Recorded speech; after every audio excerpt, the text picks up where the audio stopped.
ఇప్పటికి సుమా ప్రోగ్రామ్ ఉంటుంది కదా, క్యాస్ట్ ప్రోగ్రామ్ సుమా గారిది. అవును.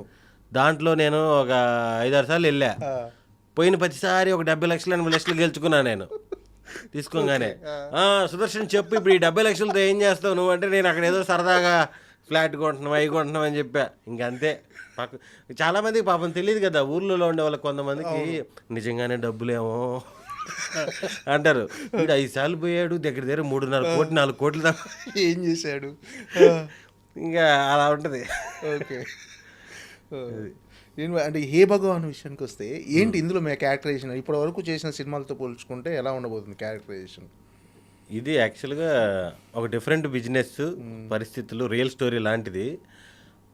హీరో పక్కన సపోర్ట్ చేస్తూ out and out comedy entertainer, full entertainer.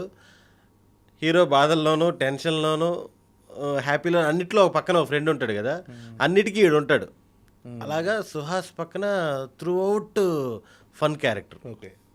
ఈ సినిమాలో సుహాస్ కూడా త్రూఅవుట్ ఫన్ క్యారెక్టర్. మనం మాట్లాడుతున్నప్పుడు ఈ సినిమాలో నేను కూడా కామెడీ చేశాను అని చెప్తే మీరు ఏంటి మరి నేను నరేష్ గారు ఎగ్జిక్యూటివ్ ప్రొడ్యూసర్ ఈ సినిమా వర్క్నే అంటే మనోడంటే నాతో పాటు క్యారెక్టర్లు కూడా చేశాడు అంటే పేరు పెట్టి పిలవగలిగే అంత చనువు ఉంది కాబట్టి ఏదో సరదా జోకులు వేద్దాం లేని ఫిక్స్ అయ్యి నీ ఇష్టం ఏదైనా వేసి ఏముంది ఏమనుకుంటారు మన